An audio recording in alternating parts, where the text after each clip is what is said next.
Okay, could you just tell us your name and when you started playing with Kerepehi band? Rowan, Garrett, and I started playing when the band first started in 1946.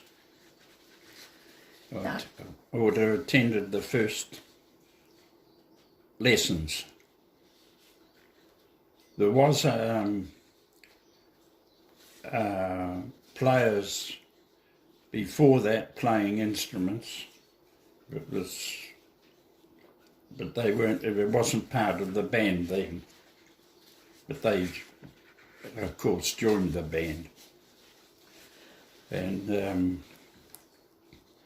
the last Governor General Patsy Reddy, her father was a foundation playing member, which when I got the gong, I was able to tell her that.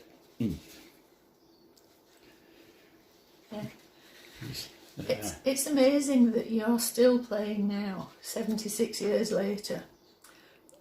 What's motivated you to keep going for all those years?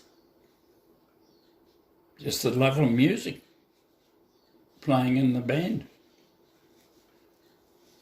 Never ever thought of giving it up. What instruments have you played over the years? I started on cornet. About 1950 I was put on to bass. Then I went on to UFO because there was no UFO players. And then I went back to bass. And I'm still on bass, which some people find unusual. When you get older, they tend to go down smaller instruments. Mind you, the bass is getting a bit heavy.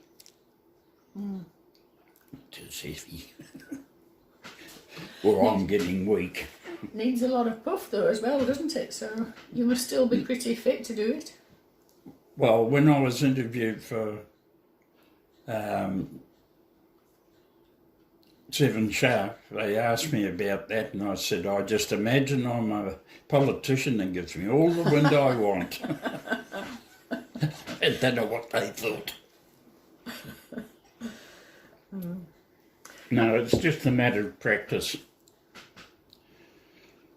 Although I haven't got the same breath control now, getting older, as I did. I could do 4-bar phrasing quite easy, but not now. Have you always been good at practicing? You know, have you always kept a routine? Most of the time, earlier on, I was doing 3 hours a day. Wow. Now I'm lucky to do 3 minutes. Guess I've got to work in with Bill. But I don't know.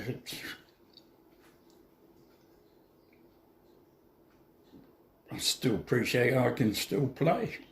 Yeah. In those early years before the band room was built, the band practiced in lots of different places. Do you have memories of those places? Did you have a favourite place? We practiced in the supper room of the hall up here, what was called the Cosy Theatre, run by the Innes family. And we practiced in Bill Thompson's butcher shop with the meat hooks hanging around us. Health and safety. It's an unusual place to practice, isn't it? But then we went back to the supper room, and then back to Bill Thompson's butcher shop. Then the band room was built. That solved that. What difference did it make to the band when they had their own place? Well, we could leave everything set up. We could just get up and leave the chairs and the stands there. We didn't have to fold them and put them away and carry everything out. It was ours. We just stayed there, and it wasn't rented. that was part of it. We didn't rent it out. Yeah. Yeah. Were other members of your family involved in the band, either playing or on the committee? All 6 played in the band. Wow. Is it your parents as well as your siblings? No, the parents were first committee members. I don't know how long they were in, and Dad was made a patron later. My brother played baritone. He actually played in the army band when he was in the 18-year-olds. I went up for the when the passing out parade, and the band did a display. Ooh. Man, naturally he can march, and he was playing too. But I still think I was the better player. Paul played baritone, and the rest of them played tenor horn. As one moved out, another moved in. The whole tenor section was the Garrett family. Yeah. And did they play, for long periods of time? Not as long as you, obviously. But... No, when they, I think when they left, it would have been when they left school and started working. They left the band because some moved out of the district, and yeah, that was it. Yeah, well, because it was Vave that won that. I played that year, but I had an old beat-up brass instrument playing against Bessons, and yeah, I was 10 points down before I started. We played at local competitions and that. Had some success, but it helped with practicing.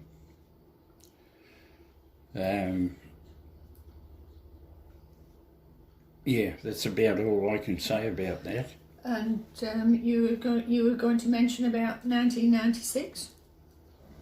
Yeah, that's 1996 is when we won the hymn Vox Delecti, arranged by Chris Geelan. We were very close in the selection. We played Divertimento by Eric Ball, which happened to be the test piece in 49, which we didn't get to. The adjudicator said if we'd have played the second movement, I'm not sure if it was faster or slower, we could have well won that one. That would have upset them.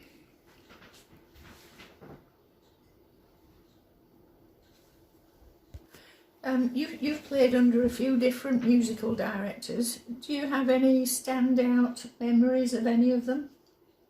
Not of Kerepehi. We played under, we went up and played at Continental Brass, practiced with them under Ian Levine. That was good. There's been several. But as far as Kerepehi is concerned, they all have a different type, but been good. And we've been lucky we've only had 5 or 6 conductors over the 70-odd years, which is unheard of, I think.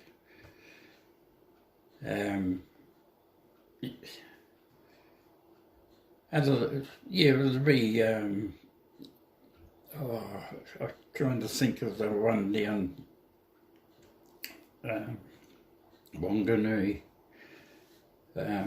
He was the adjudicator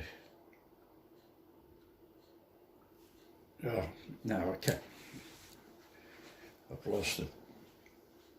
Okay. The first musical director or bandmaster was called Mr. Vivian, G.L. Vivian. He started the band, and then his son Max took over later. I haven't got the time he took over. It's all printed somewhere. Then Eric Bygrave took over from Max. Chris Gillen took over from Eric.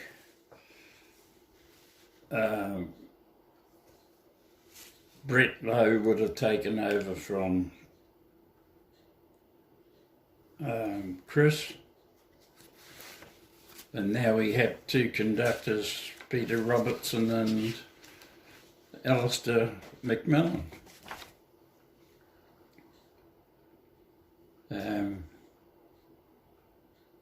And during Chris's reign, I was acting conductor on several occasions when Chris went back to Holland. I was thrown in the deep end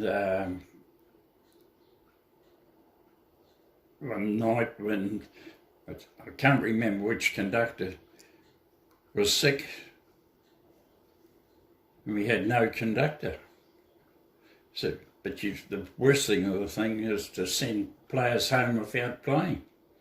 So I stood up there and waved my arms like a dying chook, and I've been doing it ever since. You learn. You learn. It's one thing conducting, you listen and you watch. You use your ears and your eyes. It's surprising what you see while you're conducting. And yeah, it's enjoyable. But I can hardly stand up now. Lecturing was done by Mr. Vivian Senior. Then I'm not sure when I came into the picture. Brian Henwood did some. And then Chris took over. I think I did some more. Oh, it's so long ago. And now they've got a professional tutor in. And what about roles on the committee? What have you what part have you played in the committee? I think I've been on the committee since '56. And I was chairman for 25 years over different periods. And then in between that, I was deputy chairman. I've acted as secretary at some meetings as well as chairing the meetings. But we get there. What sort of things were you able to achieve as chairman? Oh, the erection of the toilets, the tutor room cum library, which I supervised. I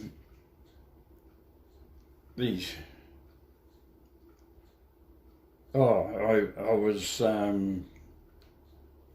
chairman for the two band contests that we ran. I was chair of the contest committee. I was chairman of the committee that ran the two golden oldies for the Waikato Bay of Plenty.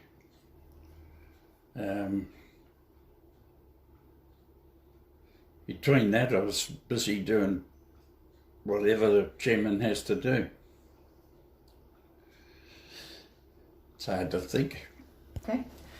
At first, the band only had male members. How did it come about that girls were allowed, and what difference did it make? I don't know who brought it. It came up at a committee meeting, and then they had two. They had trial run with two, with Barbara Labrick and Dawn Bradley. Dawn has unfortunately passed on. They were on a trial basis, and it just kept going. Barbara had two sisters who they joined, and they just carried on from there. I was going to say something. Because now we've got, I suppose, a good portion of the band female now. More than half, I think, aren't they? I was going to say it could be 50-50. What does it matter? Doesn't. We're still making music. Enjoyable music. The membership has ebbed and flowed over the years. Have there been times when you thought the band would fold altogether? Oh, there's a couple of times when we got right down. There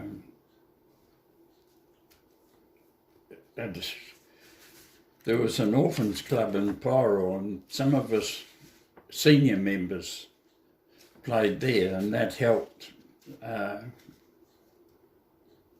get. That was each month, so we had to get a program ready each month, and that helped keep the band going. And then after that, we seemed to increase. The reason it was senior members, there was alcohol there, and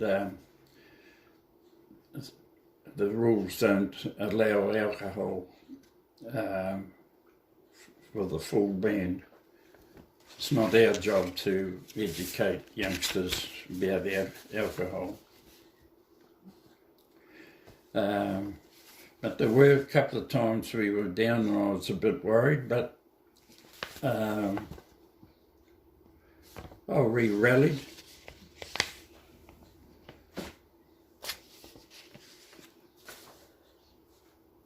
Oh, I just see from the history, in 1973 there's a note that attendance was so poor that the band was unable to play at Kerepehi Easter Sports. Does that ring a bell? Not off hand, but that is possible. It probably means that some of us weren't available to play anyway. What players we had.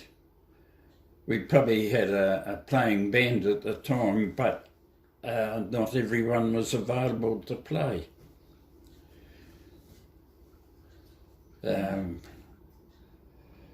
It used to be, if they got an engagement, you were expected to play. If you were told on Wednesday, you're playing on Saturday. But I got that changed. We deserve at least a week's notice. Right, yeah. Also, there's a note here in 1975, Christmas concert at Kerepehi Domain Hall. Pièce de Resistance was the Hallelujah chorus. Still going strong. Yeah. It'd be the first time we played the Hallelujah chorus, and we've played it several times since. We played it with the Salvation Army at one of their Christmas concerts in the Thames Memorial Hall. We used to combine with the Salvation Army at Christmas for some sort of concert early in December. Well, several of us were playing in the Salvation Army anyway then. There's no band there now. Well, you could, if you would, just tell us about some of the occasions and events that you've played at, that the band's played at over the years. Oh, because there was the Marching Girls. That was an all-day play, but we were invited to play up at the showgrounds in Auckland for the Auckland Championships, because our playing was so exactly 120 to the minute.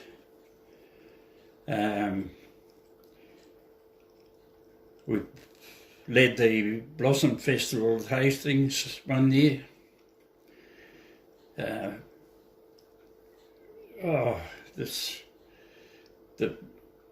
band went to Rotorua, Christmas, New Year, 1949. I was in hospital. There's so many. The opening of halls. I saw there were a lot of hall openings. Yeah, just about every memorial hall that was built, we played at. We played at Waihi, some of the marches around here. I know there was one long one at Waihi.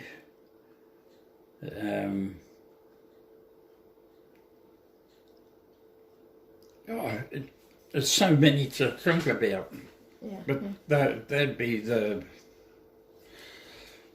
ones outside the district. Think of any occasions inside the valley and we've probably played at it. Yeah. What do you think having a brass band has meant to the town of Kerepehi? Well, it's given, earlier on, it's given the youngsters something to do. But there's not many people from Kerepehi in the band now, but it's just, it's kept Kerepehi on the map, along with the other one that's kept it going is the marae. Strange as it may seem, but we've played on that too. I think we played at the school too. Yeah. What do you think the future holds for the band now? Well, if you keep the same committee, why shouldn't it keep going for another 75 years? I don't think I'll be around for that. But no, why shouldn't it keep going? If we've gone through, a country band can go through this last 75 years, why shouldn't it keep going? Pyro had a band, it's gone. Waihi had two bands, they're gone. Tiara had two bands, they've gone. Piako, Morrinsville first, and then Piako was Morrinsville, Tiara joined together. They've gone. Tim's is gone. It's an orchestra now. So we're the only band between here and Hamilton. So we have to keep going. That's right. And what about you? What has being a band member meant to you? Hard work. At times. It's been, it's probably interfered the family life a bit. For instance, Anzac Day, it's my wife's birthday and I'm away most of the time. But we knew that when we got married. Yeah, it's been enjoyable. Well, why have I stayed on if it's not?